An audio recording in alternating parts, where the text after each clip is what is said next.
नमस्कार। D&D language सेन्टरद्वारा सञ्चालित Korean भाषाको बेसिक क्लास अन्तर्गत आज हामी तेस्रो क्लास अध्ययन गर्दैछौँ। आज पनि हामी अक्षर चिन्ह सिक्नेछौँ। यस अघिका क्लासहरूमा हामीले आधा अक्षरहरू कन्सोनेन्ट र भावेलहरू चिन्यौँ भने अब हामीले पूर्ण अक्षर बनाउन सिक्नेछौँ। आजको क्लासको ओभरभ्यू हेरौँ। हामी नम्बर 1 पूर्ण अक्षर कसरी बनाइन्छ त्यो कुरा सिक्नेछौँ। अक्षर कसरी पूर्ण हुन्छ भन्ने कुरा सिक्नेछौँ, जस अन्तर्गत बेसिक कन्सोनेन्ट र बेसिक भवेल, त्यसै गरी डबल कन्सोनेन्ट र बेसिक भवेल हामी जोडेर हेर्नेछौँ। जहिले पनि पूर्ण अक्षर हुनको लागि कन्सोनेन्ट र भवेल जोडिएको हुनुपर्छ। हेरौँ है त। कन्सोनेन्टमा हामीले पढेको ग, न, द यिनीहरू चाहिँ आधा अक्षर मात्रै हो।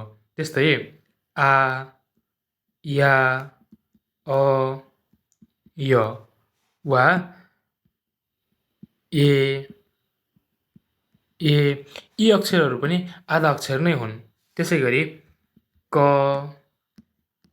त यी अक्षरहरू पनि आधा अक्षर नै हुन्। जति पनि हामीले अध्ययन गरेका अक्षरहरू छ, वर्णहरू छ, यो चाहिँ आधा अक्षर हो।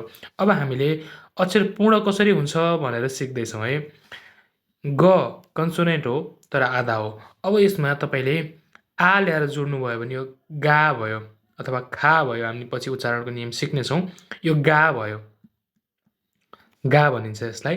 त्यस्तै दमा यहाँ द ल्याएर जोड्नुभयो भने यो द भयो, यो बल्ल पूर्ण अक्षर भयो। त्यसै गरी अर्को उदाहरण दिन्छु। जस्तो हामीले अध्ययन गरेको ज छ होइन, जमा ओ तलबाट जोडियो यसरी भने यो चाहिँ जो भयो। हामीले अब यसरी अक्षरहरूलाई जसरी हामीले क खराबाट क का कि सिक्यौँ, अब यस्तै यो गन दरबाट चाहिँ गाना दा यसरी हामीले सिक्दै जान्छौँ। अब अगाडि बढौँ। हेर्नुहोस् त, यो चार्टमा हामीले तेर्सो लाइनमा भवेल लेखेका छौँ भने ठाडो लाइनमा कन्सोनेन्ट लेखेका छौँ, अर्थात् स्वर वर्ण र हामी व्यञ्जन वर्णलाई जोड्दैछौँ। जसमध्ये बेसिक कन्सोनेन्ट भनेको आधारभूत व्यञ्जन वर्ण र बेसिक भवेल हामीले पढेको 10 वटा आधारभूत स्वर वर्णहरू हामी यसरी जोडेर हेर्नेछौँ। हेर्नुहोस् त, यो ग हो, यो ग हो, यो गमा आ जोडिएर गा बन्यो। त्यस्तै या जोडिएर ग्या बन्यो। त्यस्तै ग जोडेर गमा चाहिँ अ जोडेर ग बन्यो। अब हामीले यसलाई पूर्ण रूपमा यसरी उच्चारण गर्नुपर्छ। गलाई आ, या, अ, य, ओ, यो, उ, यु र उ, यीसँग यसरी हामी जोडेर अध्ययन गर्नुपर्छ। तपाईँले यसलाई लेखेरै प्र्याक्टिस गर्नुहोला। म एकपटक सरसर्ती यसलाई उच्चारण गरेर सुनाउँछु। जस्तै गा, ग्या, ग, ग्य, गो, ग्यो, गु, ग्यु, गु, गी। त्यस्तै मको हेरौँ। मा, म्या, म, म्य, मो, म्यो, मु, म्यु, मु र मी। यसरी हामीले लेख्दै पढ्दै गर्नुपर्ने हुन्छ। अब एउटा यहाँनिर क्वेसन के छ भने तपाईँले ख्याल गर्नुभयो गर्नु भएन। यो भवेलहरू चाहिँ कुनै दायाँतिर, जस्तै यो गको दायाँतिर गा लागेको छ भने गको तलतिरबाट ओ लागेको छ। यो आ लागेर गा भयो, यो गो लाग्यो, के अरे गमा चाहिँ ओ लागेर गो भयो। यो किन यस्तो भएको होला भनेपछि एउटा बेसिक रुल छ। जहिले पनि यो भवेलहरू कन्सोनेन्टसँग जोडिन आउँदा ठाडो लाइनमा बन्ने भवेलहरू चाहिँ जहिले पनि कन्सोनेन्टको दायाँतिर हुन्छ। यो बायाँ भयो, यो दायाँ भयो। र अर्को पोइन्ट, जहिले पनि तेर्सो लाइनमा बन्ने जुन भवेलहरू छ, यस्तो भवेलहरू यो चाहिँ कन्सोनेन्टको तलतिरबाट लाग्छ। हेर्नुहोस् त, ग माथि, ओ तल। त्यस्तै ग माथि, उ तल। त्यसै गरी ग बायाँ, यताबाट अ, यसरी ग भन्यो। जहिले पनि ठाडो लाइनमा बन्ने दायाँतर्फ हुन्छ, कन्सोनेन्टको दायाँतर्फ यसरी लाग्छ भने तेर्सो लाइनमा बन्ने भवेलहरू चाहिँ तलपट्टि लागेको हुन्छ। यो नियम चाहिँ नबिर्सिनु होला। र अब हजुरले के गर्नुहोस् भने यहाँ जति पनि यो अक्षरहरू छ नि, यो अक्षरहरूलाई सरसर्ती तपाईँले यहाँ उच्चारण गर्दै लेख्ने प्र्याक्टिस गर्नु होला। म अहिले लास्टमा यसको चार्ट पनि देखाइदिन्छु। मैले नर्मली लेखेर सिकाइसकेँ तपाईँलाई। तपाईँले आफै प्र्याक्टिस गर्नुहोला। हेर्नुहोस् त, यो अ हो। यो असँग आ जोडिएको छ, या, अ, य, ओ, यो, उ, यु, उ, इ। अब यहाँनिर एउटा ख्याल गर्नुपर्ने कुरा के छ भने यो जुन अ छ नि, यसलाई हामीले अ मात्रै नभनेर कहिलेकाहीँ यो चाहिँ साइलेन्ट पनि भइदिन्छ है। साइलेन्ट भइदिन्छ, यो उच्चारण पनि गरिँदैन।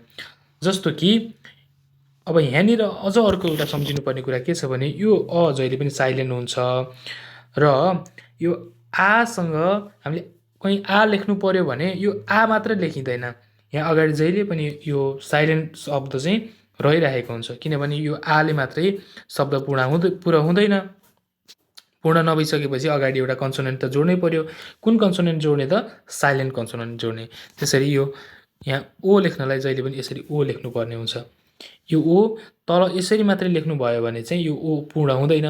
जहिले पनि यहाँ माथि एउटा यो साइलेन्ट कन्सोनेन्ट चाहिँ हुनैपर्ने हुन्छ। एउटा रुल के सम्झिनुहोस् भने जहिले पनि अक्षर पूर्ण हुनलाई कन्सोनेन्ट प्लस भवेल चाहिँ हुनैपर्ने हुन्छ, नत्र भए अक्षर पूर्ण हुँदैन है। अब तपाईँले यसलाई मजाले सरसर्ती लेखेर प्र्याक्टिस गर्नुहोला। लेख्दै जानुहोस्, उच्चारण गर्दै जानुहोस्। मैले तपाईँले नै यो जिम्मा लगाइदिएँ, लेख्दै उच्चारण गर्दै जानुहोला। कुनै ठाउँमा कन्फ्युजन भयो, जस्तो कि जस्तो यो ख भयो, खमा आ जोडिएर खा भयो, त्यस्तै खमा या जोडियो भने ख्या भयो। यसरी चाहिँ तपाईँले सरसर्ती लेख्दै उच्चारण गर्दै गर्ने प्रयास गर्नुहोला। एकदम सजिलो छ, यस्तो गाह्रो अप्ठ्यारो पनि केही छैन। हामीले मजाले सकि नै हाल्छौँ, सिकिहाल्छौँ, यसमा समस्यै छैन।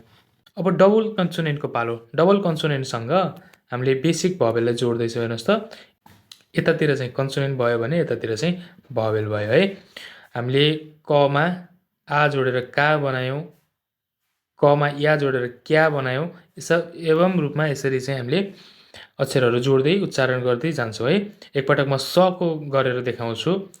समा आ सा, समा या स्या, समा अ स्य, समा य स्य, समा ओ सो, समा यो स्यो, समा उ सु, समा यु स्यु, समा उ सु र समा इ सी।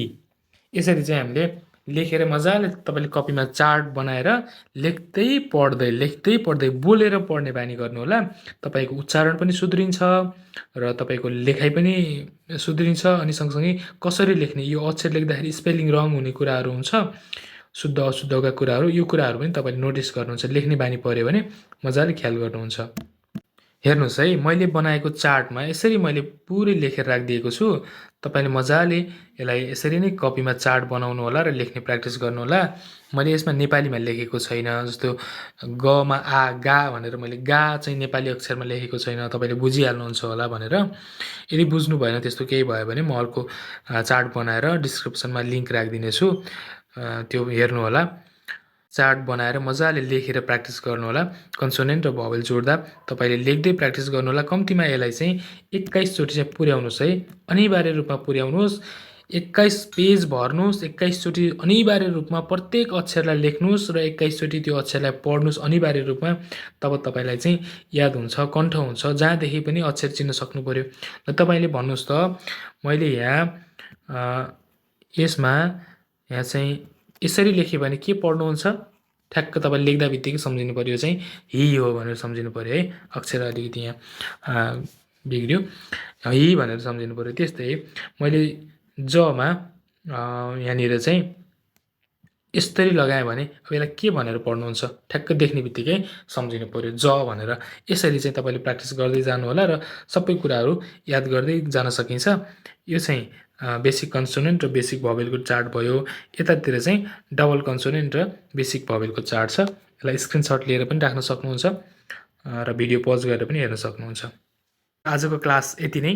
केही कुराहरू नबुझ्नु भएको छ त्यस्तो भने कमेन्ट बक्समा लेखिदिनु होला। मैले केही कतै मिस्टेकहरू गरेको छु भने पनि मलाई नोटिस गरिदिनु होला।